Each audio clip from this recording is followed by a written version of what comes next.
আসসালামু আলাইকুম শিক্ষার্থী বন্ধুরা, ইচ্ছে সবাই ভালো আছে না? আমরা আজকে জীবন শুরু করে 18তম ক্লাসটা নিব না, 18তম ক্লাস। আর আজকের আলোচনার বিষয় হবে আলোক সমানতা। আলোক সমানতা তোমাদের গত ক্লাসে আমরা আলোচনা করছিলাম জ্যামিতিক সমানতা, না জ্যামিতিক সমানতা। আজকে করবো আলোক সমানতা। তোমাদের নিশ্চয়ই মনে আছে যে তোমাদের আমরা বলছিলাম যে সমানতাকে আমরা মেনে দুইটা ভাগ করছিলাম, একটা গাঠনিক, একটা স্টেরিও বা ত্রিমাত্রিক সমানতা। আর গাঠনিক সমানতার মধ্যে 5টা ভাগ ছিল, এগুলো আমরা আলোচনা করছি। আর স্টেরিও সমানতার মধ্যে 2টা ভাগ ছিল, একটা জ্যামিতিক, একটা আলোক। এই জ্যামিতিকটা গত লাস্ট ক্লাসে আলোচনা করা হয়েছে, আজকে আমরা আলোক সমানতা আলোচনা করব।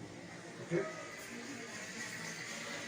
আচ্ছা, আলোক সমানতা বললেই প্রথমে তোমরা এই উদাহরণটা মনে রাখবো। CH3 CH3 আর OH। আমরা আলোক সমানতা বললে আমরা এই উদাহরণটাকে মাথায় রাখবো না, তাহলে আমি আলোক সমানতার সংখ্যাটা লিখতে পারবো। আলোক সমানতার মধ্যে 2টা ভাগ আছে, একটা হলো ডি, একটা কি এল সমান, না ডি আর এল। আচ্ছা, প্রথমে আসি এই যোগের নাম কি না। নিশ্চয়ই তোমরা অনেকে পারবা, কারণ আমরা অলরেডি নামকরণ আলোচনা করছি। নামকরণের উপর আমরা মোট 9টা ক্লাস নিয়েছিলাম না। আশা করি সবাই পারবা। এখানে দেখো, এটার নাম হলো, নাম্বারিং করলে 1 2 2 হাইড্রক্সি 2, আমরা এদিকে দেখি না, 2 2 hydroxy 2 hydroxy ethane ethane propanoic acid, propanoic acid 2 hydroxy propanoic acid. এটা আইপ্যাক নাম, না 2 হাইড্রক্সি। কারণ এখানে কার্বনের হলো 2টা, একটা ওএইচ, একটা সি ডাবল এইচ। আমরা জানি যে ওএইচ হচ্ছে সি ডাবল এইচটা অগ্রাধিকার বেশি দিতে হয়, এই জন্য এটা ওইক অ্যাসিড হয়েছে। আর ওএইচটা তখন প্রিফিক্স হয়েছে, না মানে প্রিফিক্স হলে ওএইচ একটা নাম কি হয়, হাইড্রক্সি হয়। আর ওই যখন কি হয়, সাফিক্স হয়, তখন আমরা কি বলি, অল। অল কিন্তু এখানে প্রিফিক্স হওয়ার কারণে হাইড্রক্সি হয়েছে, তো হাইড্রক্সি প্রোপানিক অ্যাসিড। এটার একটা বাণিজ্যিক নাম আছে, বাণিজ্যিক নামটা হলো ল্যাকটিক অ্যাসিড। ল্যাকটিক অ্যাসিড, এটা বাণিজ্যিক নাম, ল্যাকটিক অ্যাসিড। Lactic acid. আচ্ছা দেখো, এই যৌগটার একটা বিশেষ বৈশিষ্ট্য আছে। যেমন এই যে কার্বনটা, এই কার্বনের উপরে একটা স্টার চিহ্ন দিলাম, কারণ এই কার্বনের একটা বিশেষ বৈশিষ্ট্য আছে। এই কার্বনের যে যোজনী 4টা হাত, তার একদিকে আছে CH3, আর একদিকে সি ডাবল এইচ, আর একটা এইচ, একটা ওইচ। তার মানে কার্বনের যে যোজনী 4টা ভিন্ন গ্রুপ দ্বারা পূর্ণ হয়েছে, না তখন এই কার্বনটাকে কি বলা হয়, কাইরাল কার্বন। একে বলা হয় কাইরাল কার্বন। মানে যুগ যুগে যদি এমন কার্বন পাওয়া যায় যে কার্বনের সাথে যুক্ত সবগুলো গ্রুপ ভিন্ন, তখন সেই কার্বনটাকে বলা হয় কাইরাল কার্বন বা অপ্রতিসম কার্বন বা অ্যাসিমেট্রিক কার্বন। অ্যাসিমেট্রিক 3টা শব্দ দেখবা, একটা হলো কাইরাল কার্বন বা অপ্রতিসম কার্বন, আর ইংরেজিটাকে বলে অ্যাসিমেট্রিক কার্বন বলা হয়।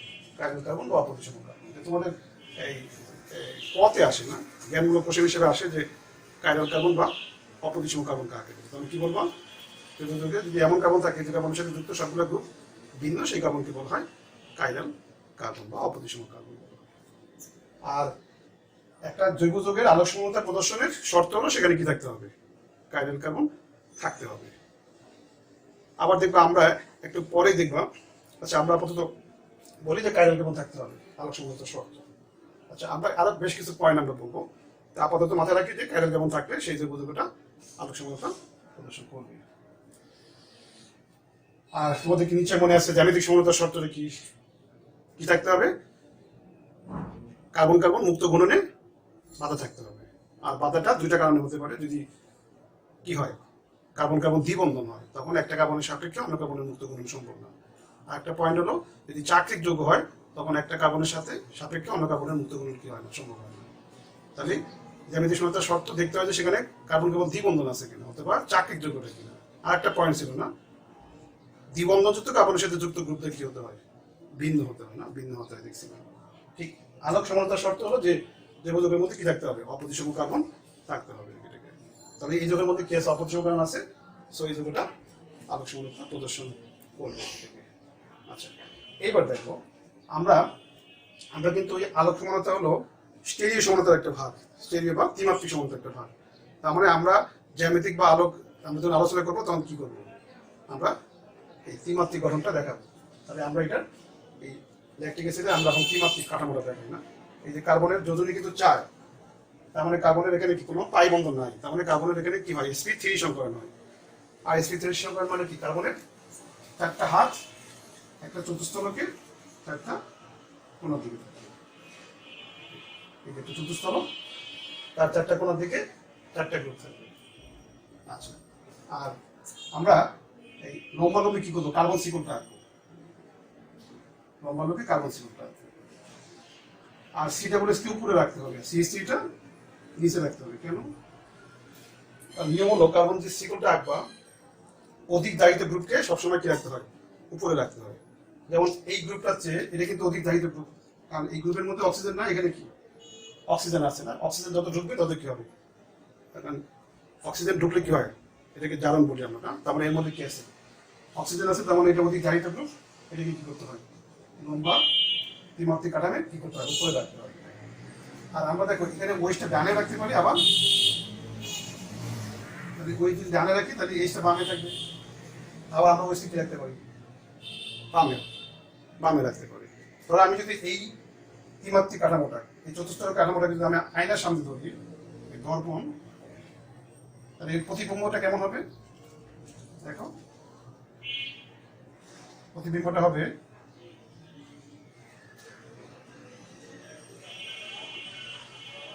হবে এই ওয়েস্টটা কি আসবে, বামে আসবে, আর এইটা কি যাবে, ডানে যাবে। তাহলে এই দুটো কিন্তু একটা অন্যটা কি, দর্পণ প্রতিবিম্ব বা মিরর ইমেজ, মানে এটাকে আয়নার সাথে ধরলে এটা পাওয়া যাবে, কারণ এটা ডানে আছে, ওইটা কি হবে, বামে মনে হবে। যেমন আমরা যদি আয়নার সামনে যদি ডান হাত দিয়ে খাই মনে হবে কি আমি বাম হাত দেখাচ্ছি না, জাস্ট এটাও ওইটা ডানে ছিল আর ওইটা কি এখানে বামে দেখা যাবে। এখন দেখো যে আমরা এই ল্যাকটিক অ্যাসিডটা আমরা দুই জায়গা থেকে পাই। এই ল্যাকটিক অ্যাসিডটা আমরা একটা হলো টক দই থেকে পাওয়া যায়, একটা কি মাংসপেশি থেকে পাওয়া যায়। আমরা পরীক্ষা করে দেখছি যে এই টক দই থেকে প্রাপ্ত ল্যাকটিক অ্যাসিড আর মাংসপেশি থেকে প্রাপ্ত ল্যাকটিক অ্যাসিড কি আণবিক সংকেত একই। এটার আণবিক সংকেতটা কেমন, C3, H কত, H3 4 5 6, আর অক্সিজেন কয়টা, 1 2 3। এটা হলো আণবিক সংকেত, আর এটা কি গাঠনিক সংকেত। আর পার্থক্যটা কোথায়, ত্রিমাত্রিক বিন্যাস, একটা কি ডানে ওয়েস আর একটা কি বামে ওয়েস। হ্যাঁ, এবং দেখবা টক দই থেকে যে ল্যাকটিক অ্যাসিড আর মাংসপেশি থেকে যে ল্যাকটিক অ্যাসিড পাই, এই দুইটার আণবিক সংকেত এক, গাঠনিক সংকেত এক, ত্রিমাত্রিক গঠন এক, এবং এদের ভৌত রাসায়নিক ধর্ম এক। শুধু পার্থক্যটা আলোর প্রতি আচরণ, আলোর সাথে যে ইন্টারেকশনটা শুধু ভিন্ন আর কি এটার মধ্যে। তাহলে এই দুটো হলো পরস্পরের আলোক সমান বলবো। আমরা টক দই থেকে যে ল্যাকটিক অ্যাসিড পাইছি আর মাংসপেশি থেকে যে ল্যাকটিক অ্যাসিড পাইছি, এই দুটোর মধ্যে পার্থক্যটা ঠিক এরকম। এখানে যে পার্থক্যটা দেখাইছি মানে বিন্যাস, একটা ডানে হয়েছে একটা কি বামে হয়েছে। আর এই দুটা বিন্যাসের বৈশিষ্ট্য পার্থক্যটা কোথায়, শুধু আলোর প্রতি আচরণ। এই দুটা রাসায়নিক ধর্ম এক, ভৌত রাসায়নিক ধর্ম এক। আমরা কিন্তু দেখছিলাম জ্যামিতিক সমানতার ক্ষেত্রে কি দেখছিলাম যে এদের ভৌত রাসায়নিক ধর্ম ভিন্ন, কিন্তু আলোক সমানতার ক্ষেত্রে কি হবে, ভৌত রাসায়নিক ধর্ম এক, শুধুমাত্র কি আলোর প্রতি আচরণটা কি ভিন্ন। আলোর প্রতি আচরণ বলতে আমরা কি বুঝি সেটা আমরা একটু ক্লিয়ার করবো। আচ্ছা, তার মানে আমরা এই ল্যাকটিক অ্যাসিডের মধ্যে যদি লাইট পাঠাই, এই লাইটের সাথে কি হয়, ল্যাকটিক অ্যাসিডের একটা ইন্টারেকশন হয়। এখন টক দই থেকে যে ল্যাকটিক অ্যাসিড পাই তার সাথে যে আলোর যে ইন্টারেকশনের যে প্রকৃতি, আর মাংসপেশি থেকে প্রাপ্ত ল্যাকটিক অ্যাসিডের আলোর সাথে ইন্টারেকশনের প্রকৃতি কি না, এক না। এটা আমরা দেখাবো। দেখো তাহলে আলোক সমানতার সংজ্ঞা হলো যে কি হবে, আণবিক সংকেত এক হবে, গাঠনিক সংকেত এক হবে, ত্রিমাত্রিক গঠন এক হবে, ভৌত রাসায়নিক ধর্ম এক হবে, শুধুমাত্র কি হবে আলোর প্রতি আচরণটা যদি ভিন্ন হয় তখন সেই সমানতাকে কি বলা হয়? আলোক সমানতা। যেমন আমরা জ্যামিতিক সমানতা দেখছিলাম যে আণবিক সংকেত এক, গাঠনিক সংকেত এক, জ্যামিতিক বিন্যাস ভিন্ন হওয়ার কারণে তাদের কি হয়? ভৌত রাসায়নিক পার্থক্য হলে যে সমানতা হয় সেটা হলো জ্যামিতিক সমানতা। আর এখানে হলো ভৌত রাসায়নিক এক, আলোর প্রতি আচরণটা যদি ভিন্ন হয় তখন সেটাকে কি বলবো? আলোক সমানতা। এখন দেখে আলোর প্রতি আচরণ বলতে আমরা কি বুঝছি না দেখো, এবং এই দুইটা যে সমান হোক তার মধ্যে দেখবে একটাকে বলা হয় ডি ল্যাকটিক অ্যাসিড, একটাকে কি বলা হয়? L lactic acid. ডি আর এল জিনিসটা কি একটু লিখে রাখি না, ধরলাম এটাকে আমরা ডি ল্যাকটিক অ্যাসিড বলি। D lactic acid. আর এটা হলো এল ল্যাকটিক অ্যাসিড। আর কোনটা ডি কোনটা এল এটা হলো পরীক্ষার মাধ্যমে বলতে হয়। মানে এই যে ডি, এই ডি মানে ডেক্সট্রোরোটেটরি আর এল মানে ল্যাবোরেটরি, এটা মানে কি এগুলো বুঝাবো। আর এই কোনটা ডি কোনটা এল এটা কিন্তু আমি স্ট্রাকচার দেখে বুঝতে পারবো না, এটা হলো পরীক্ষা করে জানতে হবে। আলোক সক্রিয়তা পরীক্ষা করব, আমি টক দই থেকে ল্যাকটিক অ্যাসিড নিয়ে আমরা দ্রবণ তৈরি করব, করে এর মধ্যে লাইট পাঠাবো, পাঠিয়ে দেখবো যে আলোর সাথে তার ইন্টারেকশনটা কেমন। সেখান থেকে বলবো যে এটা ডি নাকি এল। দেখবা ডি একটা আছে স্মল ডি, একটা আছে ক্যাপিটাল ডি, এই দুটো কিন্তু এক না, আমরা বুঝাবো।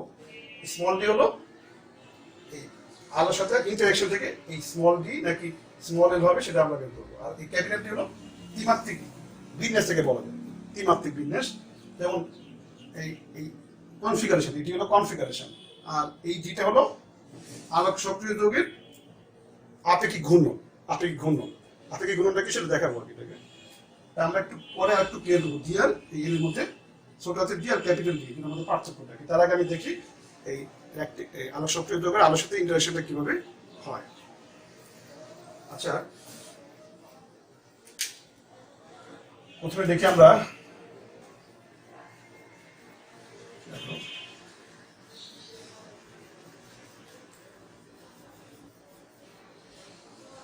আলোক সক্রিয়তা পরীক্ষার জন্য একটা যন্ত্র ব্যবহার করা হয়, তার নাম হলো পোলারিমিটার। পোলারিমিটার মানে আলোক সক্রিয় যৌগের আলোক সমানতা পরীক্ষার জন্য একটা যন্ত্র ব্যবহার করা হয়, তার নাম পোলারিমিটার। তা আমরা এখন এই পোলারিমিটার যন্ত্রটা আঁকবো। আচ্ছা, এই হলো এটা হলো একটা পোলারিমিটার, পোলারিমিটার ন, পোলারিমিটার যন্ত্রের একটা পার্ট। এটা হলো পোলারিমিটার ন, না পোলারিমিটার ন। আচ্ছা, পোলারিমিটার যন্ত্রের পোলারিমিটার। আর এটা একটা আলোক উৎস, এটা মানে এই নলের মধ্যে আমরা আলোক সক্রিয় যৌগের দ্রবণ রাখবো, এটা পোলারিমিটার নলের মধ্যে ল্যাকটিক অ্যাসিড টক দই থেকে আমরা সংগ্রহ করছি, এটা দ্রবণ তৈরি করে আমরা কি করবো? এই নলের মধ্যে রাখবো। আচ্ছা, এবার এর মধ্যে একটা লাইট পাঠাবো, তাহলে এখানে একটা আলোক উৎস লাগবে, এটা হলো আলোক উৎস। এবং আলো কিন্তু আবার একটা শর্ত আছে, মানে শুধু আলো হলে হবে না, সেটা এক বর্ণে আলো হতে হবে। যেমন সাদা আলো হলে হবে না, কারণ সাদা আলোর মধ্যে কি আছে? 7টা তরঙ্গদৈর্ঘ্যের আলো আছে, এক বর্ণে আলো। যেমন সোডিয়াম ল্যাম্প থেকে যে আলোটা পাওয়া যায় এটা এক তরঙ্গদৈর্ঘ্য বিশিষ্ট আলো। তাহলে আলো সমানতার পরীক্ষায় আমাদের একটা আলোক উৎস লাগবে, এই আলোটার বৈশিষ্ট্য হলো সেটা এক বর্ণে হতে হবে। আর একটা বৈশিষ্ট্য আছে এক সমতলী, এটা আমরা বুঝাবো। তাহলে এটা একটা এক তরঙ্গদৈর্ঘ্যের বা এক বর্ণী আলো, এক বর্ণী আলোক উৎস, এক বর্ণীর আলোক উৎস। এখান থেকে আলোকটা বের হবে, এই নলের মধ্যে আমরা পাঠাবো। তার আগে এই আলোকটা এক বর্ণী আলো, কিন্তু আর একটা বৈশিষ্ট্য থাকতে হবে আলোটা এই নলের মধ্যে প্রবেশ করার আগে আলোক বৈশিষ্ট্যটা থাকতে হবে। একটা এক বর্ণী হতে হবে, আর একটা কি এক সমতলে আলো হতে হবে। এখন এক সমতলের মানে কি সেটা আমি একটু ক্লিয়ার করবো। দেখো, এই যেখানে একটা আলোক উৎস আছে এক বর্ণী, কিন্তু আলোক বৈশিষ্ট্য হলো ধরো আলো যদি এদিকে যায়, মাধ্যমের কোণাগুলো কম্পন কোন দিকে হয়? এদিকে না, আলো কিন্তু একটা অনুপ্রস্থ তরঙ্গ বা আট তরঙ্গ। আর আট তরঙ্গের সংজ্ঞা হলো যে আলোক প্রবাহের দিক, তরঙ্গ প্রবাহের দিক আর মাধ্যমের কোণা যদি কম্পনটা সমকোণে হয় সেটাকে কি বলা হয়? অনুপ্রস্থ বা আট তরঙ্গ বলা হয়। তাহলে আলো যেদিকে প্রবাহিত হয় কম্পনটা কি হবে? তার সমকোণে হয়, এদিকে হবে কম্পনটা। তারপর আলো যদি এদিকে প্রবাহিত হয় কম্পনটা হবে এদিকে। তার মানে আলো কিন্তু চারদিকে ছড়াই দেবে, সব দিকে যাবে এবং কম্পনটা হবে কি? তার সমকোণে। তাহলে আলো যদি এদিকে যায় কম্পনটা হচ্ছে এদিকে, আলো যদি এদিকে যায় কম্পনটা হচ্ছে এদিকে। তাহলে আমি এই আলো কম্পনের দিক আমি যদি এখানে দেখাই কেমন হবে, সব দিকে হবে। দেখো এই যে কম্পনের দিক, এই যে কম্পনের দিক, কম্পনের দিক, কম্পনের দিক। এটা কিন্তু একটা ফুটবল মনে করো, ত্রিমাত্রিক ছবি, কিন্তু একটা গোলক। এই গোলকের কেন্দ্র থেকে পৃষ্ঠ বরাবর সব থেকে কম্পন হচ্ছে। তার মানে এই আলোটা এক বর্ণে কিন্তু এক সমতলীয় নয়। এক সমতলীয় হলো যে ধরো ধরো আমি এটা একটা ত্রিমাত্রিক ছবি, না এটা একটা ত্রিমাত্রিক ছবি, আমি এটাকে মনে করতে পারি এই একটা দ্বিমাত্রিক ছবি, মনে করি এটা ফুটবল বা গোলক, আর এগুলো কি বৃত্ত। বৃত্ত, এই বৃত্তগুলোকে মিলে আমরা কি বানাবো, এই গোলকটা বানাবো। ধরো এই একটা দ্বিমাত্রিক তল, হলো এখানে কম্পন, এই কম্পনটা হলো এক সমতলীয়। তারপরে এটা আর এক সমতল, অন্য আরেকটা সমতল। আবার মনে করো এটা আরেকটা সমতল, আরেকটা সমতল। ধরো আমি এইটা, এই জিনিসটা আসলে এরকম, এই একটা তল, তারপরে কি, এই একটা তল, তারপরে কি, মানে ত্রিমাত্রিক ছবিটা। মানে এটা যে তলে আছে মনে করো সেটা একই তলে না, অন্য একটা তলে আছে, এটা অন্য একটা তলে আছে, সবগুলোকে মিলে কি হয়েছে, এইটা হয়েছে। তারপরে এখানে যে আলোটা সেটা এক বর্ণে কিন্তু এক সমতলীয় নয়, এক বর্ণে কিন্তু এক সমতলীয়। দেখি আমি একটু দেখাতে পারি কিনা এটা তোমাদের।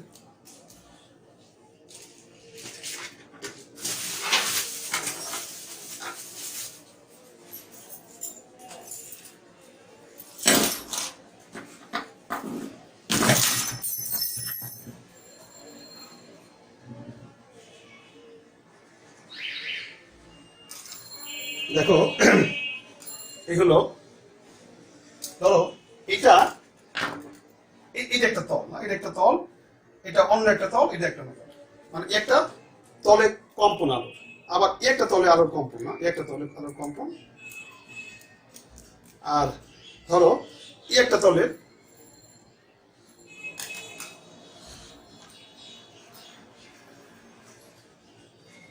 একটা তলে আলোর কম্পন, না এই তো আমার এই ছবিটা, এই ছবিটা হলো এইটা, এই ছবিটা হলো সব দিকে তল আছে, না সব দিকে তল আছে, একটু ছোট হয়ে গেল। এই তো ধরো এটা একটা এক বর্ণীয় আলো, কিন্তু কম্পনটা কি হচ্ছে, এই সব তলে হচ্ছে না, কম্পনটা সব তলে হচ্ছে, এই সব তলে হচ্ছে।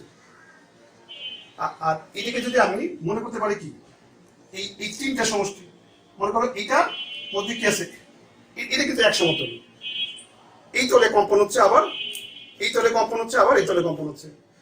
আমাদের দরকার কি, আসলে দরকার হলো এই বিভিন্ন তলে যে কম্পনটা হচ্ছে সেখান থেকে একটাকে সেপারেট করে এই আলোক সক্রিয় মধ্যে পাঠানো। এই তিনটা মিলে হলো এইটা। আমি যদি এক সমতল আলো পেতে চাই তাহলে এই তিনটা মিলে যে এইটা, এখান থেকে এই যে কোনো একটাকে কি করতে হবে, সেপারেট করে কি করতে হবে, এই আলোক সক্রিয় দ্রব্যের মধ্যে দিয়ে পাঠাইতে হবে। এর জন্য কি লাগবে, একটা যান্ত্রিক ব্যবস্থা লাগবে, এটার নাম হলো পোলারাইজার। এখানে একটা কি রাখবা, পোলারাইজার, এটার নাম হলো পোলারাইজার।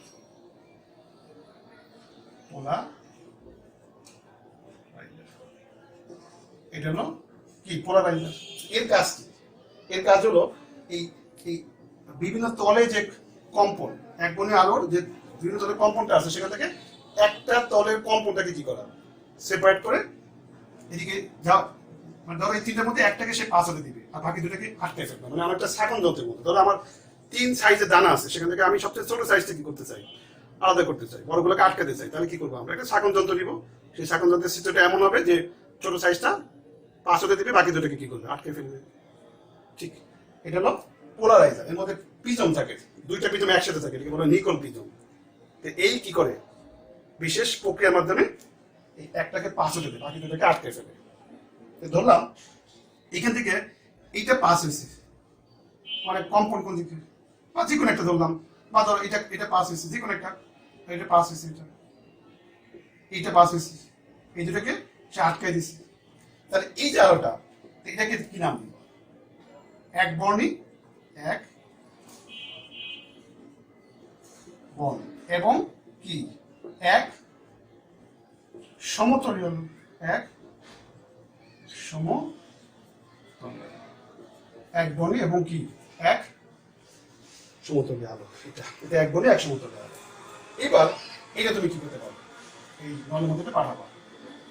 এখন প্রথমে এই নলের মধ্যে পাঠানোর আগে ধরলাম আমি এখানে পানি রাখছি, পানি মানে আলোক নিষ্ক্রিয়, মানে আলোর সাথে কি হবে না, তার কোনো ইন্টারেকশন হবে না, আলোর সাথে কোনো ইন্টারেকশন হবে না। আচ্ছা, তাহলে এখান থেকে কি হবে,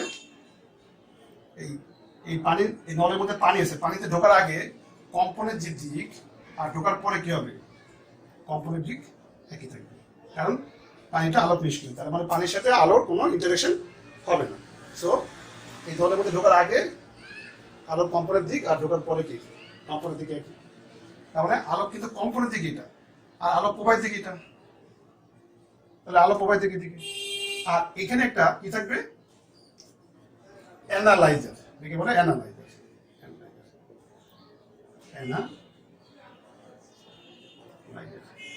এর মাধ্যমে কি করবো আমরা দেখবো আলোর গতিপথ।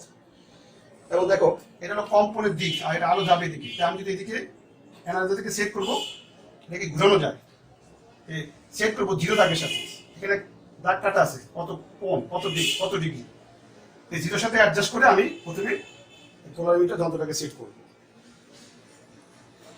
এবার দেখো আমি যদি এখানে পানিকে বের করে যদি ল্যাকটিক অ্যাসিড যখন রাখি, তাহলে ল্যাকটিক অ্যাসিডের মধ্যে কি আছে, অপরিষ্কার কার্বন আছে, তার মানে এর সাথে কি হবে, আলোর ইন্টারেকশন হবে, হ্যাঁ, হয়ে কি হবে, আলোর কম্পনের যে দিক সেটা চেঞ্জ করে দেবে। ধরো এই কম্পনের দিকটা এইভাবে ছিল না, এবার সেই কম্পনের দিকটা চেঞ্জ করে কি করলো, এইটা করলো, এদিকে করতে পারে, এদিকে ঘোরাতে পারে, এদিকে ঘোরাতে পারে। আচ্ছা, এখন এই তার মানে আলোর প্রবাহের দিকও কিন্তু চেঞ্জ হয়ে যাবে, তার মানে আলোর গতিপথ কি হয়ে যাচ্ছে, চেঞ্জ হয়ে গেছে। এখন তুমি যদি এটা অ্যানালাইজার দিয়ে যদি দেখতে চাও আলোর গতিপথ, তাহলে যতটা কোণে ঘুরে গেছে ঠিক তোমাকে ততটা কোণে এটাকে ঘুরাতে হবে। এখন দেখো এটা ঘুরে গেছে কোন দিকে, ডান দিকে ঘুরে গেছে, তাহলে তোমাকে অ্যানালাইজারটা ডান দিকে ঘুরতে হবে। আর যদি এরকম বাম দিকে যদি ঘুরে যেত তাহলে এটাকে বাম দিকে ঘুরতে হবে। এখন ধরো ল্যাকটিক অ্যাসিড সংগ্রহ করছো টক দই থেকে, সাপোজ টক দই থেকে ল্যাকটিক অ্যাসিড সংগ্রহ করছো, তুমি এখানে রেখে দেখলাম ডান দিকে ঘুরে আলো স্পষ্ট দেখতে হয়, তখন ওই ল্যাকটিক অ্যাসিডের নামের আগে কি দিব, D lactic acid, dextro rotatory, D lactic acid, ওখান থেকে ডি শব্দটা আসছে। তার মানে আলোক সক্রিয় যৌগে এখানে রেখে যদি আলো স্পষ্ট দেখার জন্য, কারণ আলোর গতিপথের দিক চেঞ্জ হয়ে গেছে, তার মানে আলো দেখা যাবে না, আর আমি যদি দেখতে চাই অ্যানালাইজার দিয়ে তাহলে এটাকে ঘুরাইতে হবে।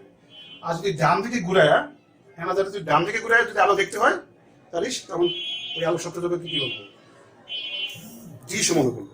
আর যদি বাম দিকে ঘুরে দেখতে হয় তখন কি বলবো আমরা, এল বা ল্যাভ্রো রোটেটর। তারপরে আমি ধরো এই যে ল্যাকটিক অ্যাসিড লিখছি আমরা COOH, হ্যাঁ, এই একটা ল্যাকটিক অ্যাসিড, এখন এদিকে যদি আমি এটা ধরো সাপোজ টক দই থেকে এটা পাইছি, যদি এখানে রেখে যদি আমি লাইট স্পষ্ট দেখার জন্য যদি ডান দিকে ঘুরে দেখি, লাইট স্পষ্ট দেখি, তখন এর নামের আগে কি বলবো, D lactic acid, D lactic acid. আবার দেখো আমি যদি এটাকে আয়নার সামনে ধরি, তখন ওয়েস্টের দিকে ইস্টের দিকে, এবার তখন এইটা তখন যদি এখানে রেখে লাইট দেখতে চাই, তখন দেখো অবশ্যই বাম দিকে এটা ঘুরে দিবে, কারণ এই যদি ডান দিকে ঘুরে দিবে যদি দেয়, তাহলে এই কি করবে, বাম দিকে ঘুরে দিবে, এবং এই যতটা ডান দিকে ঘুরাবে এই ঠিক ততটা কি করবে, বাম দিকে ঘুরাবে। এই দুইটা বৈশিষ্ট্য, যে গুণনটা কি পরস্পর বিপরীত এবং মানটা কি, মানটা সমান হবে ল্যাকটিক অ্যাসিডের ক্ষেত্রে। এবং অনেক সময় দেখবা দুইটা সমান আলোক সমান, দুটো আপেক্ষিক গুণনের মান বিপরীত না হতে পারে, একই দিক হতে পারে, আবার সমান না হতে পারে। এগুলো কখন হবে কখন হবে না সেগুলো আমরা আরো সামনে আগাবো। আচ্ছা দেখো, আর এখানে কিন্তু দেখো কাইরাল কেবল কিন্তু একটা, কাইরাল কেবল যদি একটা হয় সবসময় কয় সমান সংখ্যা হয় দুইটা, আলোক সমান সংখ্যা হয় দুইটা, এবং এই দুইটার গুণন কি হয়, সমান এবং বিপরীত হয়, সমান এবং বিপরীত হয়। কিন্তু যদি কার্বন কার্বনের সংখ্যা যদি একের বেশি হয় তখন দেখবা তখন সমাণুর সংখ্যা কি হবে, দুটো হবে না, দুটোর চেয়ে বেশি হবে। তখন কি হবে, একটা সাপেক্ষে অন্যটা কি আপেক্ষিক গুণন সমান হতে পারে বা না হতে পারে। আচ্ছা, আমরা দেখো তার মানে এটা যদি ইলেকট্রিক অ্যাসিড বলি তাহলে এটা কি বলবো, এল ইলেকট্রিক অ্যাসিড, এল ইলেকট্রিক অ্যাসিড। তার মানে এই জি বা এল এগুলো হলো আলোক সক্রিয় যৌগের কি আসলে আপেক্ষিক ঘূর্ণন প্রকাশ করে না। তার মানে আলোক সক্রিয় যৌগের আলোক সমানতা পরীক্ষা করবো আমরা, বা আলোক সক্রিয়তা পরীক্ষা করবো। আর এনার্জিটাকে আমি কি ডান দিকে ঘোরাচ্ছি নাকি বাম দিকে ঘোরাচ্ছি, কতটুকু ঘোরাচ্ছি সেটাই কি নির্দেশ করবে, এই ডি এবং এল। তার মানে আলোক সক্রিয় যৌগের কি আপেক্ষিক ঘূর্ণন না। তাহলে আমরা এই ডিটা হলো ডি বা এল, এটা কি আলোক সক্রিয় যৌগের আপেক্ষিক ঘূর্ণন, আলোক সক্রিয় যৌগের আপেক্ষিক ঘূর্ণন, আপেক্ষিক আপেক্ষিক আপেক্ষিক ঘূর্ণন প্রকাশ করবে। আর একটা আছে এই ক্যাপিটাল ডি বা ক্যাপিটাল এল, এটা হলো কনফিগারেশন, কনফিগারেশন। এটি কি আমি জাস্ট একটা উদাহরণ দিয়ে বুঝাই। তোমাদের এই ক্যাপিটাল ডি ক্যাপিটাল এল এগুলো আছে তোমাদের যেগুলো একদম শেষের দিকের আলোচনায়। এবার তোমাদের ইয়ে আছে স্টার সেলুলোজ এদের গঠন, হ্যাঁ তখন আমরা দেখবা। তারপরে অ্যামাইনো অ্যাসিড, হ্যাঁ এখানে আমরা দেখাবো যে ক্যাপিটাল ডি ক্যাপিটাল এল শব্দটা ইউজ করবো। বা তোমরা যখন বায়োলজি পড়ছো নিশ্চয়ই, বায়োলজির মধ্যে এই ক্যাপিটাল ডি ক্যাপিটাল এলটা পাইছো, স্মল ডি পাইছো না। আচ্ছা, আমরা ধরো তোমার নিশ্চয়ই গ্লুকোজের নাম শুনছো বোধহয় না, গ্লুকোজ, গ্লুকোজ এইভাবে লেখে সিএইচও, এটা হলো গ্লুকোজ। আমরা আচ্ছা আরো একটু সহজ উদাহরণ দেয়। মনে করো এই সিএইচও, এই সিএইচ2,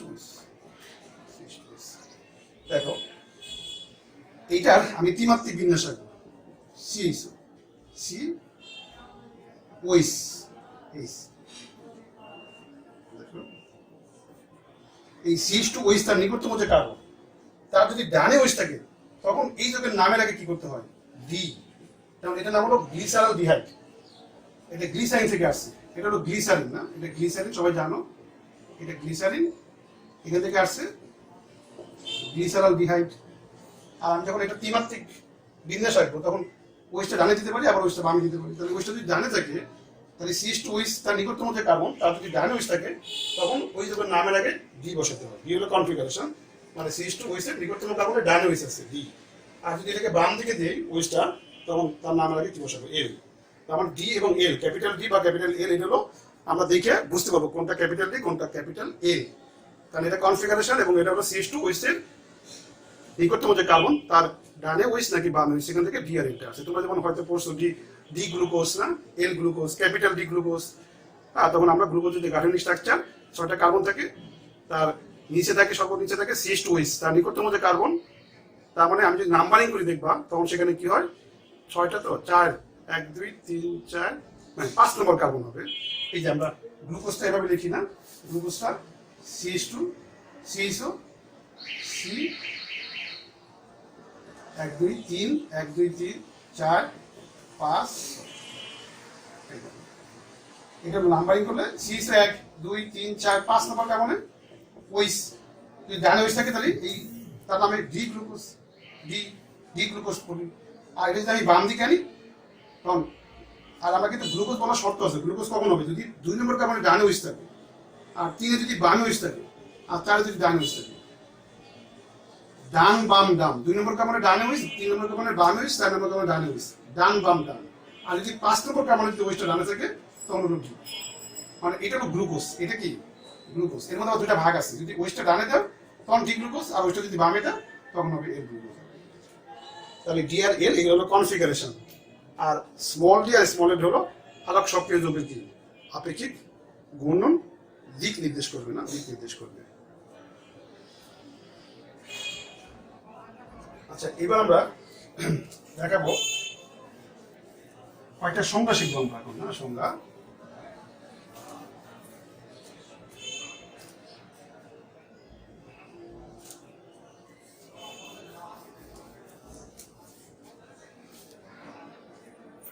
কয়েকটা সংজ্ঞা, আগে সংজ্ঞাগুলো লিখে নিই। প্রথমে হলো এক এনানসিওমার,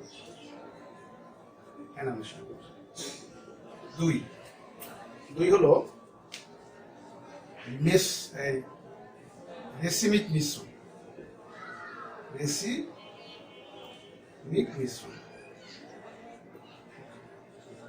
তিন হলো ডায়াস্টেরিওমার,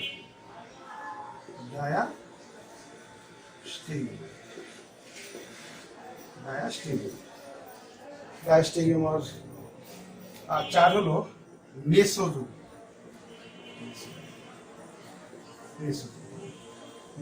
চারটা সংজ্ঞা আমরা শিখলে আমাদের আলোচনাটা শেষ হবে। দেখো, আচ্ছা, প্রথমে এনানসিওমার। দেখো,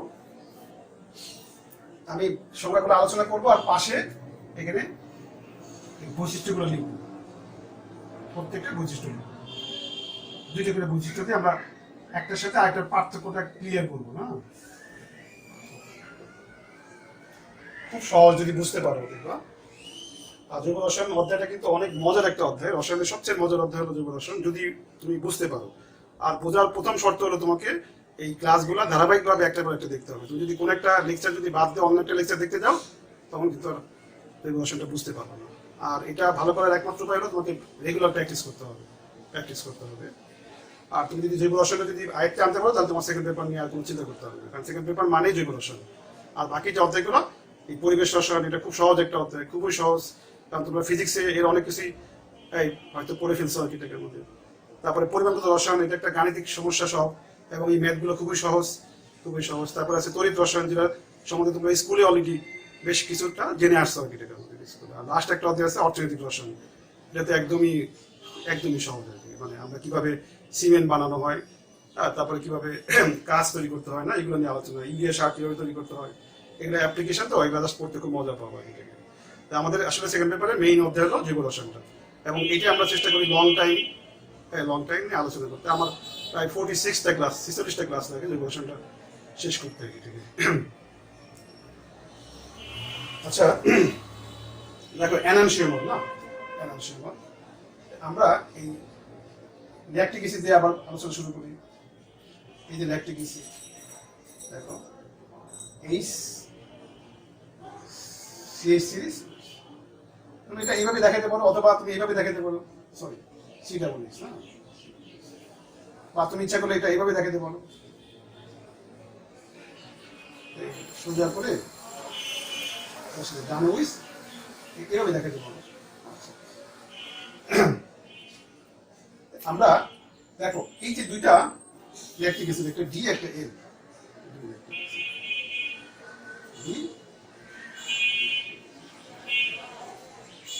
এটা কি এল ল্যাকটিক অ্যাসিড না, উইস সিসি L lactic acid, D lactic acid. এখন এল ল্যাকটিক অ্যাসিড, এল, আমরা এই উদাহরণ থেকে আমরা দুটো সংজ্ঞা ক্লিয়ার করবো, এনানসিওমার আর কি। আর ডায়াস্টেরিওমার হওয়ার শর্ত হলো যে আলোক সক্রিয় যৌগের মধ্যে একের অধিক কি থাকতে হবে, অপ্রতিসম কার্বন থাকতে হবে। মেসোর ক্ষেত্রেও একই, একের অধিক অপ্রতিসম কার্বন থাকলে আমরা সেখান থেকে কি ডায়াস্টেরিওমারের সংজ্ঞা দিতে পারবো, আর মেসোজোগের সংজ্ঞা দিতে পারবো। দেখো, আচ্ছা, এই যে দুইটা আলোক সমুদ্র না, এই দুইটা কিন্তু আণবিক সংকেত এক, এই দুইটার গাঠনিক সংকেত এক, এই দুইটার ত্রিমাত্রিক গঠন এক, দুইটাই চতুস্থল। এই দুটার ভৌত রাসায়নিক ধর্ম এক, শুধুমাত্র এদের আলোর প্রতীকের আচরণটা ভিন্ন। আমি যদি এর মধ্যে লাইট পাঠায় আলো দেখতে চাই, তাহলে অ্যানালাইজারে কি ঘুরাবো কোন দিকে, ডাউন দিকে। এই জন্য এই দুটোর নামের আগে কি করা হয়েছে, ডি লেখা হয়েছে। আর এই যুগের মধ্যে যদি লাইট পাঠায়, যদি আলো স্পষ্ট দেখতে চাই, তাহলে অ্যানালাইজারকে বাম দিকে করতে হবে। এই জন্য নামের আগে কি বসানো হয়েছে, এল ল্যাকটিক অ্যাসিড বসানো হয়েছে, এল ল্যাকটিক অ্যাসিড। আচ্ছা, আর দেখো এই যে সমানোদয় বৈশিষ্ট্য হলো একটা অন্যটা কিন্তু দর্পণ প্রতিবিম্ব। এনানসিওমার হওয়ার শর্ত হলো আলোক সমানোদয় কি হবে, একে অপরের দর্পণ প্রতিবিম্ব হবে। দর্পণ প্রতিবিম্ব, আলোক সমানোদয়ের শর্ত হলো যে সমানোদয় একে অপরের দর্পণ প্রতিবিম্ব হতে হবে। এবং যদি একটা যৌগের মধ্যে অপ্রতিসম কার্বন যদি একটা হয় তাহলে অবশ্যই সমান দুইটা হবে, কারণ সমান সংখ্যা বের করার একটা সূত্র আছে, 2n স্কয়ার। একটা সূত্র আছে, আলোক সমান সংখ্যা 2n স্কয়ার। আর এনটা হলো দেখতে হবে আলোক সক্রিয় যৌগের মধ্যে কয়টা অপ্রতিসম কার্বন আছে। তাহলে এই যে যৌগটা এখানে কয়টা অপ্রতিসম কার্বন? একটা। তাহলে 2 টু দি পাওয়ার 1 সমান কয়টা হয়েছে? দুইটা হয়েছে। সমান কয়টা হয়েছে? দুইটা হয়েছে। আলোক সমানতা বের করার সূত্র হলো 2 টু দি পাওয়ার n, আর এনটা হলো অপ্রতিসম কার্বনের সংখ্যা। তাহলে এখানে একটা অপ্রতিসম কার্বন, তাহলে সমান কয়টা? দুইটা। যদি অপ্রতিসম কার্বন যদি একের অধিক হয় তাহলে কিন্তু সমান সংখ্যা কি হবে না, 2 এর চেয়ে বেশি হবে। তাহলে যদি একটা অপ্রতিসম কার্বন হয় তাহলে সমান যেহেতু দুইটা, তাহলে অবশ্যই কি হবে? একটা অন্যটার কি হবে? দর্পণ প্রতিবিম্ব হবে। আচ্ছা, তাহলে দর্পণ প্রতিবিম্ব হতে হবে। আর এনানসিয়ামের উদাহরণে তুমি অপ্রতিসম কার্বন একটা দেওয়া হয় বা একের অধিক দেওয়া হয়, কিন্তু ডায়াস্টেরিয়মের অবশ্যই কি হবে? অপ্রতিসম কার্বন একের অধিক হতে হবে। আর এখানে একটা হলে হবে, একের অধিক হলেও হবে। আচ্ছা, দেখো তাহলে আমরা এনানসিয়ামের শর্ত হলো যে আলোক সমন্বয় একে অপরের দর্পণ প্রতিবিম্ব হতে হবে। আর একটা বৈশিষ্ট্য সেটা হলো, দেখো আমি যদি এটাকে যদি উঠায় এখানে রাখতে চাই, কি সমস্যা হবে বলতো? এইচ এর উপরে কে পড়বে? ওয়েস। আমি যদি এটাকে উঠায় এখানে রাখতে চাই তাহলে এইচ এর উপর কি পড়তেছে? ওয়েস। তার মানে একটার উপরে অন্য যেটা পড়তেছে সেটা কি সেম না, ভিন্ন জিনিস, তখন এটাকে কি বলা হয়? অউপস্থাপনীয়। মানে একটাকে অন্যটাকে দ্বারা কি করা যাচ্ছে না, প্রতিস্থাপন করা যাচ্ছে না। মানে এর উপর যদি এটা রাখতে চাই তাহলে এইচ এর উপর ওয়েস পড়ে, তার মানে সিমিলার জিনিস পড়তেছে না। তার মানে আমরা বলবো একটা অন্যটার কি উপরে অউপস্থাপনীয়। তাহলে অউপস্থাপনীয় হবে,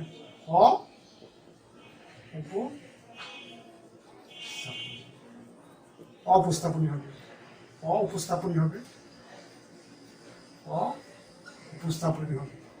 তাহলে আলোক সমানতায় যদি একে অপরের দর্পণ প্রতিবিম্ব হয় এবং অউপস্থাপনীয় হয় একটা করে একটা, তখন ওই সমানতায়কে একে অপরে কি বলবো?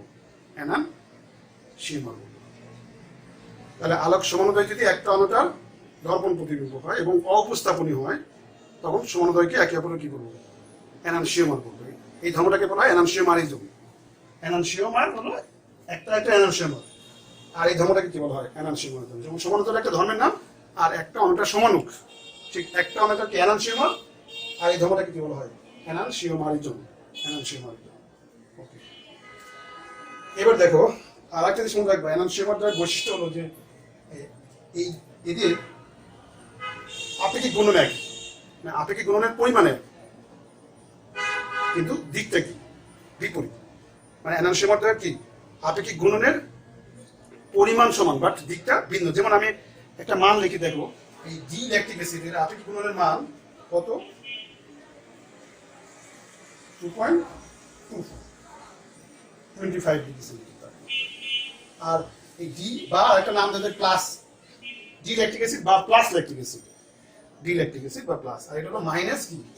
2.24 তাপমাত্রা করছে। এই তারপর দেখো দুজনের মান সমান, কিন্তু বাট চিহ্নটা কি? বিপরীত। তার মানে আলোক এনানসিয়ামারটা কি? আপেক্ষিক গুণনের মান সমান কিন্তু চিহ্নটা বিপরীত। আচ্ছা, এখন দেখো আমরা ধরো এই পোলারিমিটার যন্ত্রে যে পোলারিমিটার নলটা আছে সেখানে যদি আমি এই দুটোকে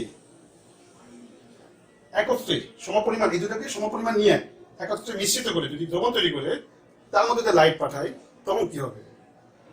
আমি আবার বলি, আমি যদি পোলারিমিটার যন্ত্রের পোলারিমিটার নলে যদি এটা নিই তাহলে আমি আলো দেখার জন্য ডান দিকে ঘুরাবো এত কোণ, আর এদিকে যদি আলাদাভাবে নেই তাহলে বাম দিকে ঘুরে লাইট দেখতে হবে স্পষ্ট। কিন্তু আমি যদি দুইটাকে সমপরিমাণ নিয়ে দ্রবণ তৈরি করে যদি এর মধ্যে লাইট পাঠাই তখন কি হবে? এই চাপে ডান দিকে ঘুরাইতে এক সমতলে আলো তলকে, আর এই চাপে বাম দিকে ঘুরাইতে, তাহলে দুজনের গুণন কি? বিপরীত। তাহলে নিট গুণন কি হবে? শূন্য হবে। তার মানে এই দুটার সমাণবিক মিশ্রণটা আলোক নিষ্ক্রিয় হবে। তার মানে এই চাপে ডান দিকে ঘুরাইতে, এই চাপে বাম দিকে ঘুরাইতে, তার মানে কি হবে না? এক সমতলে আলো তল কোনো দিকে ঘুরবে না, যেভাবে ঢুকছে ঠিক সেভাবে কি হবে? বের হবে। তার মানে কি হবে? আমাকে এনাদেরকে কি করতে হবে না, ঘুরাইতে হবে না, ডান দিকে ঘুরাতে হবে না, বাম দিকে ঘুরাতে হবে না। তার মানে আমরা কি আপেক্ষিক গুণন কি হয়ে যাবে? শূন্য হয়ে যাবে, তখন ওই মিশ্রণটার নাম কি দিব?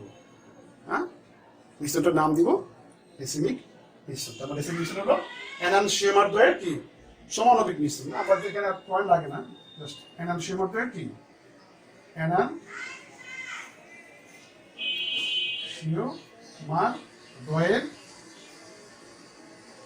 সম আণবিক মিশ্রণ, সম আণবিক মিশ্রণ কি বলা হয়? রেসিমিক মিশ্রণ বলা হয়। সম আণবিক মিশ্রণ, এনানসিয়ামারটা সম আণবিক মিশ্রণকে কি বলা হয়? রেসিমিক মিশ্রণ বলা হয়। আচ্ছা, এবার দেখো আমরা ডাইস্টেরিওমার আসবো না, ডাইস্টেরিওমার আসে দেখো। ডাইস্টেরিওমার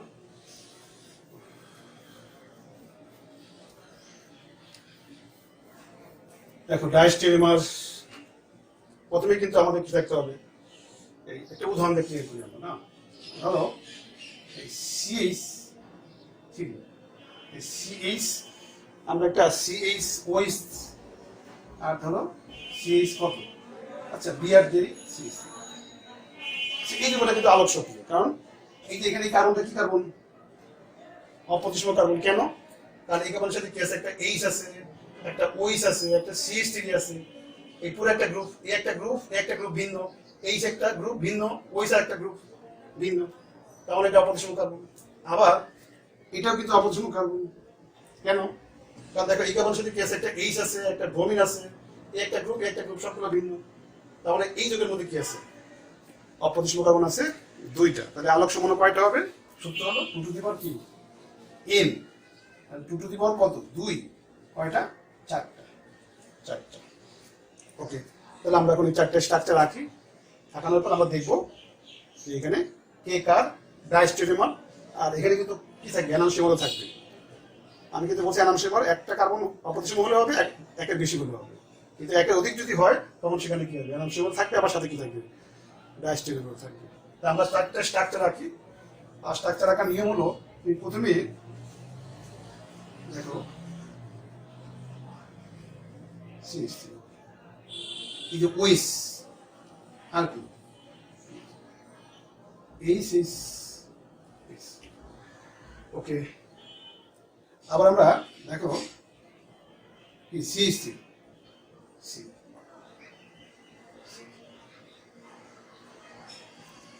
দেখো আমি এখানে ওইস আর ব্রোমিন দুটোকে একই দিকে রাখছি। এবার আমি আরেকটা স্ট্রাকচার রাখবো, সেখানে ওইসটা এখানে ডাইনে ছিল, ওইসটা কি করবো? বামে নিয়েছি, ওইসটা বামে নিয়েছি, আর সব ঠিক আছে। তাহলে একটা স্ট্রাকচার হলো, দেখো একটা স্ট্রাকচার। দেখো এবার আমরা CH3 CH3 এবার আমরা এই ওইসটা ঠিক রেখে কাকে বামে নিয়ে আসবো? ব্রোমিনকে। দেখো এখানে ওইসটা বামে এনে এটা করছি, আর এখানে কি করছি? ওইসটা ঠিক রেখে ব্রোমিনকে বামে নিয়ে আসবো। এই আরেকটা স্ট্রাকচার। আবার বলি, প্রথমে ওইস আছে আর ব্রোমিন আছে, দুটাকে একই দিকে রাখছি। আর এই স্ট্রাকচারে কি করছি? ওইসটাকে বাম দিকে এনে এই স্ট্রাকচারটা বানাইছি। তাহলে এখান থেকে এখানে গেছি, ওইসটাকে বাম দিকে এনে এই স্ট্রাকচারটা তৈরি করছি। আবার তাহলে এখান থেকে এখানে গেছি, ওইসটা ঠিক থেকে কাকে বানিয়ে আনছি? ব্রোমিনকে বামে, আর একটা স্ট্রাকচার পেয়েছি। এবার দুইটাকে একসাথে বামে নিয়ে আসি। এই যে ওইস আর কি, আর এইচ কত? ওইস।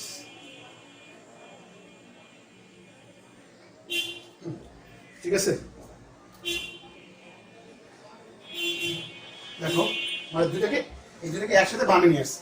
তাহলে এই চারটার আণবিক সংকেত কিন্তু একই, এই চারটার গাঠনিক সংকেত এটা, এই চারটার আণবিক সংকেত একই। পার্থক্যটা কি? ত্রিমাত্রিক বিন্যাস, এবং এদের ভৌত রাসায়নিক ধর্ম একই, শুধু পার্থক্যটা কোথায়? আলোর প্রতি আচরণটা ভিন্ন। আচ্ছা, এখন দেখো আমরা এখান থেকে বের করবো কে কার এনানসিয়ামার আর কে কার ডাইস্টেরিওমার। ওকে, দেখো প্রথমে আমরা এখানে একটা দর্পণ চিন্তা করি। দর্পণ, ওকে, এই দর্পণ আচ্ছা এখানে এইচটা দেখো, এই দুটো স্ট্রাকচারের এইচটা ডানে আর এইচটা কি বামে, এই ব্রোমিনটা ডানে ব্রোমিনটা বামে, তার মানে এই কিন্তু এ দর্পণ প্রতিবিম্ব। আবার বলি, এই দুটো স্ট্রাকচার একটু কম্পেয়ার করো, এটা ডানে এইচ আর এই স্ট্রাকচারের বামে এইচ, এটার ডানে ব্রোমিন আর এই স্ট্রাকচারের বামে ব্রোমিন, তার মানে এই দুটা পরস্পর কি এনানশিয়াম, এই দুটা পরস্পর কি এনান, এই দুটো পরস্পর ওকে এনানশিয়াম ওকে। আচ্ছা আবার দেখো, এইটার ডানে উইস এইটার বামে উইস, হ্যাঁ ডানে উইস বামে উইস, এটার ডানে ব্রোমিন এটার বামে ব্রোমিন, তাহলে এই দুটা পরস্পর কি দর্পণ প্রতিবিম্ব, তার মানে কি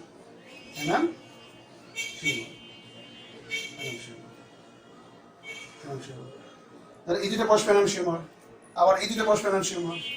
আচ্ছা এবার আসো দেখো, এই দুটা পরস্পর কি, এই দুটা পরস্পর কি, দেখো এর ডানে উইস এর বামে উইস, ঠিক আছে, বাট এর ডানে ব্রোমিন কিন্তু এর কিন্তু বামে ব্রোমিন না এইচ, তার মানে এই দুটা আলোক সক্রিয় বাট একটা অন্যটার কি না দর্পণ প্রতিবিম্ব নয়, তখন এদেরকে কি বলবো ডায়াস্টেরিও, ডায়াস্টেরিও, ডায়াস্টেরিও, ডায়াস্টেরিও। আবার বলি, এটা ডানে উইস আর এটা কি বামে উইস, কিন্তু এটা ডানে ব্রোমিন এটার বামে ব্রোমিন না, তার মানে এই দুটা পরস্পরের দর্পণ প্রতিবিম্ব নয়, আর আলোক সমানু দুটো কিন্তু আলোক সক্রিয়, দুটো আলোক সক্রিয় কিন্তু একটা অন্যটা দর্পণ প্রতিবিম্ব নয়, তখন এদেরকে পরস্পর কি বলবো ডায়াস্টেরিওমার, ডায়াস্টেরিও। তাহলে আলোক সক্রিয় যৌগদ্বয় যদি একে অপরের দর্পণ প্রতিবিম্ব না হয় তখন তাদেরকে কি বলবো ডায়াস্টেরিওমার। আর ডায়াস্টেরিওমার কখন হবে, যখন সমাণু সংখ্যা কি হবে 2 এর বেশি হবে, বা অপ্রতিসম কার্বন সংখ্যা কি হবে 1 এর যদি বেশি হয়, আর সমানোদয় যদি কি দর্পণ প্রতিবিম্ব না হয়, তাহলে এখানে কি দর্পণ প্রতিবিম্ব হতে হবে, আর এটা কি দর্পণ প্রতিবিম্ব হবে না, দর্পণ প্রতিবিম্ব হবে না, প্রতিবিম্ব হবে না। আর এখানে কি থাকতে হবে একাধিক একাধিক অপ্রতিসম থাকতে হবে, তার মানে ডায়াস্টেরিওমার শর্ত হলো যে একাধিক অপ্রতিসম থাকতে হবে, আর আলোক সমানোদয় যদি একে অপরের দর্পণ প্রতিবিম্ব না হয় তখন তাদেরকে কি বলবো এনান না ডায়াস্টেরিওমার বলবো। তার মানে একাধিক সংখ্যাটা কি দাঁড়ায়, তাহলে ডায়াস্টেরিওমার সংখ্যাটা কি দাঁড়ায় একাধিক অপ্রতিসম কার্বন বিশিষ্ট, একাধিক অপ্রতিসম কার্বন বিশিষ্ট আলোক সক্রিয় যৌগদ্বয় যদি একে অপরের দর্পণ প্রতিবিম্ব না হয় তখন তাদেরকে কি বলবো ডায়াস্টেরিওমার বলবো।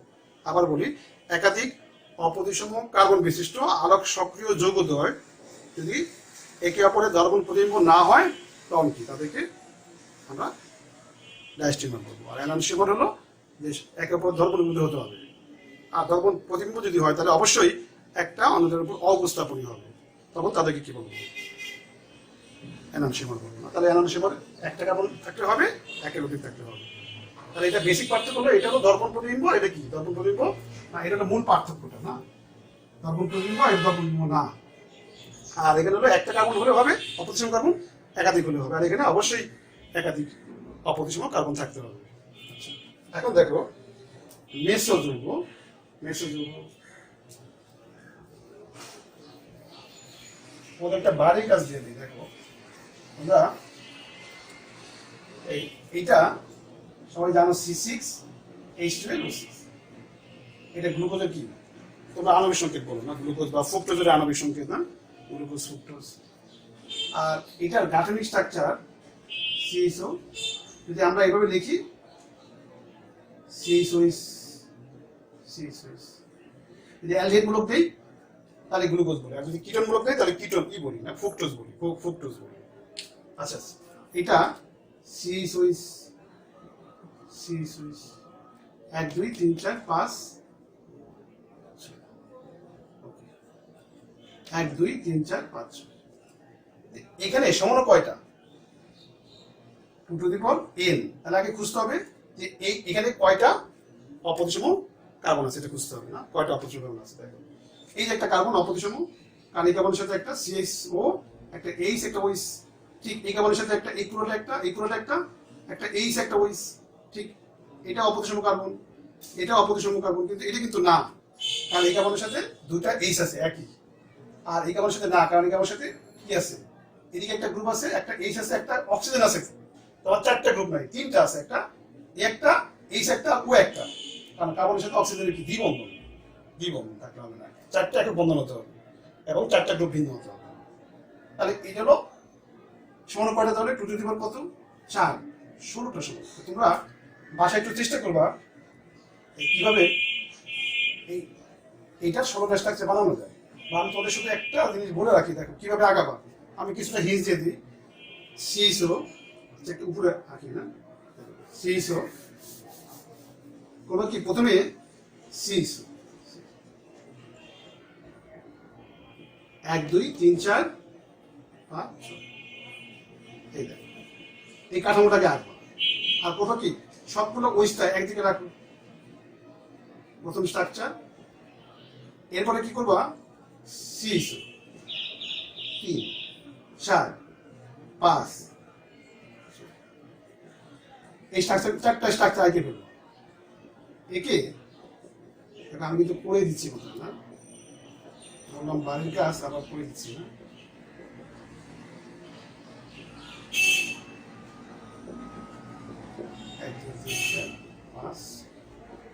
ওকে, তোমরা প্রথমে টার্গেট করবা এই দুটা কার্বনটা টার্গেট করবা,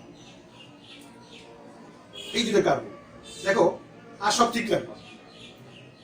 এখানে প্রথমে এটাকে চেঞ্জ করবা, ঠিক আছে, এটা 2 নম্বর কার্বনকে চেঞ্জ করবা। এবার করবো কি, এটা ঠিক রেখে এটাকে নামিয়ে নিয়ে আনবো, আরেকটা স্ট্রাকচার হয়ে গেল, আর সব ঠিক আছে। এবার দুটাকে একসাথে বামিয়ে নিয়ে আসবো, আর এগুলো ঠিক আছে, মানে এখানে ধরবো না, মানে এই দুটা কার্বনকে চেঞ্জ করবো। এটাকে বামিয়ে আনছে, একটা স্ট্রাকচার হয়েছে, আর সব ঠিক আছে। আবার এটাকে ঠিক রেখে এটাকে বামে নিয়ে আসছে, আর দুটাকে এই দুটাকে একসাথে বামে নিয়ে আসছে, তাহলে 4টা স্ট্রাকচার হয়ে গেল। এইবার করবো কি, এটাকে ধরবা সবগুলোর, এই যে এই 4টা স্ট্রাকচার আছে না, এটা আবার আঁকবা। একে শুধু কি করবা, এই 3 নম্বর কার্বনে কি করবা, ওইগুলোকে কি করবা, সব ঠিক আছে, কিন্তু এই 4টা আবার আঁকবা, জাস্ট 3 নম্বর কার্বনে ওইগুলোকে বামে নিয়ে আসবা, তাহলে আরো 4টা স্ট্রাকচার হয়ে গেল, 8টা। এবার এই 8টার প্রত্যেকটা কি করবা, এবার এটাকে ধরবা, ডানে আছে না, বামে নিল, তাহলে ওই 8টা থেকে কি হয়ে যাবে, আবার 16টা হয়ে যাবে। 16টা কি সমান হয় এই সংকেত দিয়ে না, এই সংকেতে 16টা সমান হয়, এই সংকেত না, মানে এই সংকেত দিয়ে না, এটা দিয়ে যেটা আঁকছিলাম না, এটা দিয়ে কি হয়, এটা দিয়ে 16টা সমান হয়, এভাবে তৈরি করা হয়। এই 16টা সমানের মধ্যে 2টা সমানের নাম হলো গ্লুকোজ। যদি আমরা এটাকে বলি গ্লুকোজের আণবিক সংকেত, কিন্তু আমি যদি গ্লুকোজের ত্রিমাত্রিক কাঠামো আঁকতে বলে, তখন কোনটা আঁকতে হবে, 16টা স্ট্রাকচার হবে, তার মধ্যে 2টার নাম গ্লুকোজ, আর 2টার গ্লুকোজের মধ্যে একটা কি হবে, ডি গ্লুকোজ, একটা কি হবে, এল গ্লুকোজ। ডি গ্লুকোজ কখন হয়, ডি গ্লুকোজ হয়, দেখো ডি গ্লুকোজ কোনটা, কোনটা গ্লুকোজ আমি বলি না, গ্লুকোজ কোনটা, 16টা স্ট্রাকচার মধ্যে 2টা গ্লুকোজ, এই গ্লুকোজ কোনটা, এই যে গ্লুকোজ হলো এইটা 1 2। তোমাকে যদি বলে গ্লুকোজের এই ফিশার অভিক্ষেপ চিত্র বলে থাকে, ফিশার অভিক্ষেপ চিত্র, এগুলো বলবো দেখো সামনে আমরা, গ্লুকোজের ফিশার অভিক্ষেপ চিত্র। তারপরে পাইরানোর চক্র আছে, এরকম অনেক দেখবা নাম আছে, 1 2 3 4 5।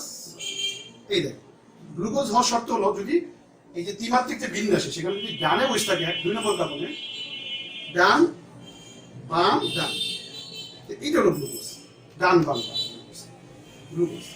এটা এইচ, এটা এইচ, এটা এইচ, এটা হলো গ্লুকোজের ত্রিমাত্রিক কাঠামো। আর যদি ডি গ্লুকোজ বলে, তাহলে যে 5 নম্বর কার্বন বা CH2 OH এর নিকটতম কার্বন, আর যদি ডানে OH দাও, তখন সেটা কি হবে, ডি গ্লুকোজ।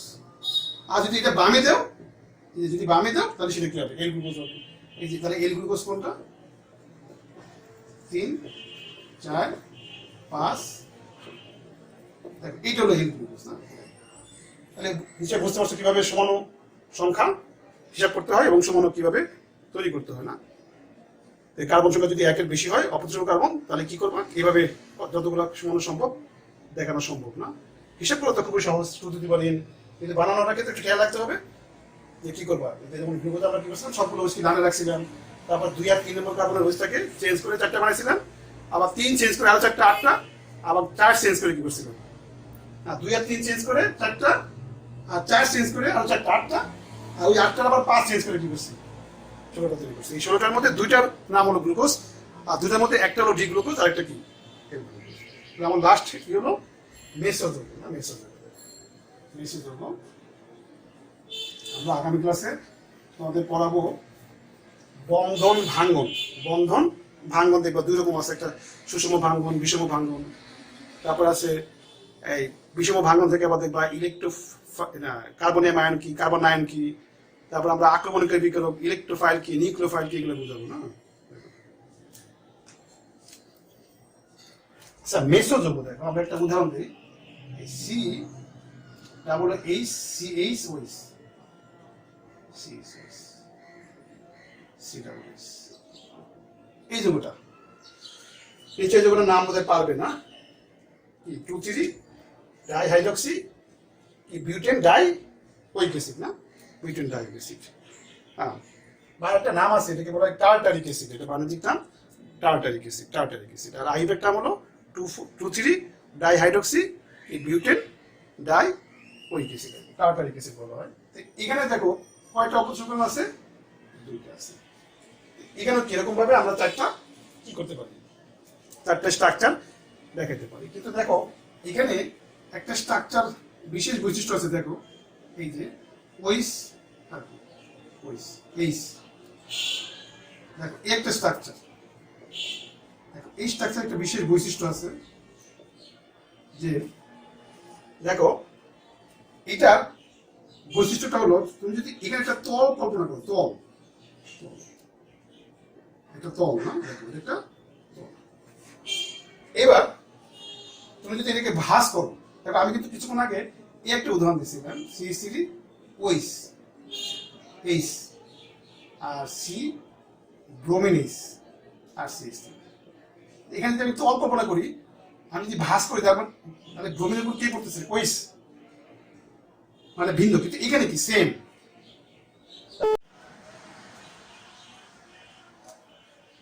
আচ্ছা দেখো এখানে এখানে ওইস আর ব্রোমিন, না এগুলো কিন্তু ভিন্ন। আর এখানে দেখো এখানে কিন্তু ওইস, এখানে ছিল ওইস আর ব্রোমিন দুটো ভিন্ন ছিল, কিন্তু এখানে এটা ওইস এটা ওইস। তার মানে আমি যদি এই এইটা এই তলটার সাপেক্ষে এই অংশটা সিমিলার, তার মানে বলবো যে এই যোগের মধ্যে কি আছে, প্রতিসাম্যতা আছে, এই যোগের মধ্যে প্রতিসাম্যতা আছে, না প্রতিসাম্য, এটাকে বলে প্রতিসাম্য তল, এটাকে বলে প্রতিসাম্য তল। আর এখানে কি প্রতিসাম্যতা নাই, কারণ আমি যদি এখানে তল কল্পনা করি, এই দুটো সিমিলার না, কিন্তু এই দুটো সিমিলার হওয়ার কারণে আমি যদি এটাকে ভাঁজ করি, এই ওইসের কি করবো, ওইস করবো, তারপরে বলবো যে এই দুটোর মধ্যে প্রতিসাম্যতা আছে, এই বলে তল প্রতিসাম্যতা। প্রতিসাম্যতা আবার তলের সাপেক্ষে হয়, তারপরে প্রতিসাম্যতা হয় অক্ষের সাপেক্ষে হয়, প্রতিসাম্যতা হয় এই কি বলে বিন্দু সাপেক্ষে হয়, না এইটা কি প্রতিসাম্যতা আছে এদের মধ্যে কি তলের সাপেক্ষে, এই বলে প্রতিসাম্য তল। যেমন মনে করো এই একটা ঘনক, একটা ঘনক, এখানে প্রতিসাম্যতা আছে, একটা ঘনক, এখানে প্রতিসাম্যতা আছে। কেমন, ধরো আমি আমি ধরো এখানে একটা এখান থেকে অক্ষ কল্পনা করলাম, করে যদি আমি এটাকে যদি ঘুরাই, এই ঘনটাকে যদি ঘুরাই, তখন দেখবা কি হবে না, আমি যদি এটাকে ঘুরাই, এই তলটা যখন এদিকে যাবে, এই যখন এদিকে আসবে, এই দুটার মধ্যে আমি কি করতে পারবো না, পার্থক্য করতে পারবো না। তার মানে তাহলে বলবো যে এই ঘনকের কি আছে, অক্ষের সাপেক্ষে প্রতিসাম্যতা আছে।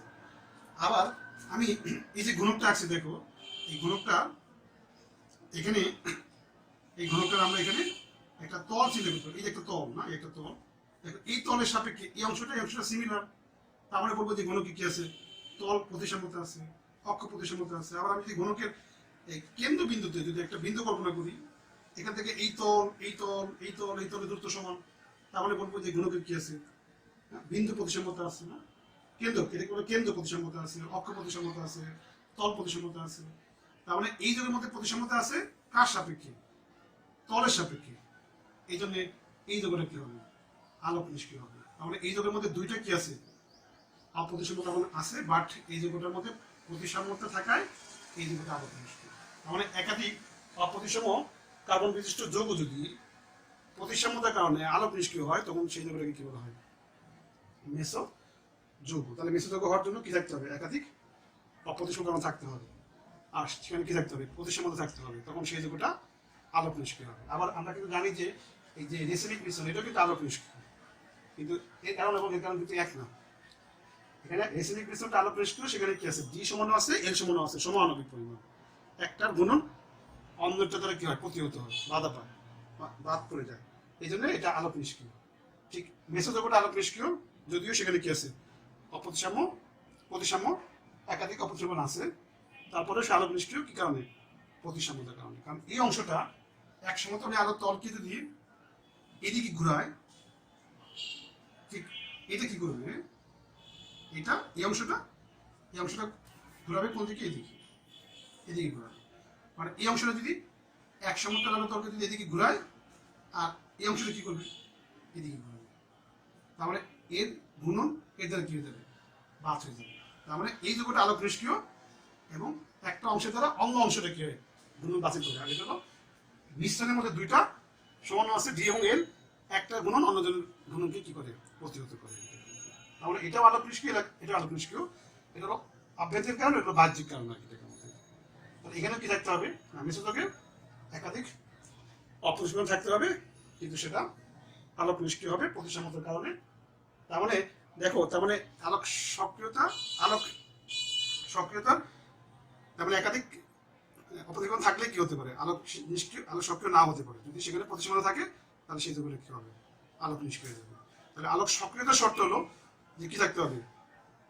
অপ্রতিসম থাকতে হবে এবং সেখানে প্রতিসাম্যতা কি থাকতে হবে? অনুপস্থিত থাকলে সেই যৌগটা আলোক সক্রিয় হবে। যেমন এখানে প্রতিসাম্য আছে, বাট প্রতিসাম্যতার কারণে এই যৌগটা কি হয়ে যাচ্ছে? আলোক নিষ্ক্রিয় যাচ্ছে।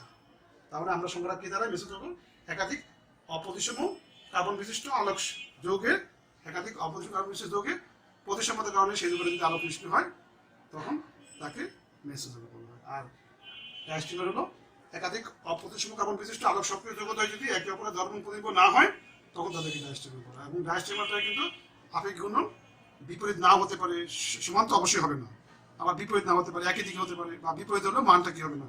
সমান গুণনটা বিপরীত হলেও মানটা সমান হবে না। আর এনার্জিমারে অবশ্যই কি আপেক্ষিক গুণের মান সমান এবং বিপরীত হবে। এটা আলোক নিষ্ক্রিয়, এটা আলোক নিষ্ক্রিয়, এটা আলোক সক্রিয়, এটা আলোক সক্রিয়। আর এখানে গুণনের মান সমান বিপরীত, আর এখানে কি গুণনের মান বিপরীত হতে পারে কিন্তু সমান কখনোই হবে না, আবার গুণন একই দিকে হতে পারে। এগুলো মোটামুটি আমাদের আলোক সমান্তর উপরে আলোচনা। তোমাদের একটা বাড়ি কাজ দেওয়া আছে, এটা একটু চেষ্টা করবা। আর আগামী ক্লাসে আমরা কি করব? বন্ধন ভাঙন পড়াবো এবং ইলেকট্রোফাইল এবং নিউক্লিওফাইল। বন্ধন ভাঙন থেকে আমরা তিনটা জিনিস শিখবো: ফ্রি রেডিক্যাল, তারপরে কার্বনিয়াম আয়ন, কার্বন আয়ন। আর আক্রমণাত্মক বিকিরণ দুই ধরনের, একটা ইলেকট্রোফাইল, একটা নিউক্লিওফাইল। আল্লাহ হাফেজ।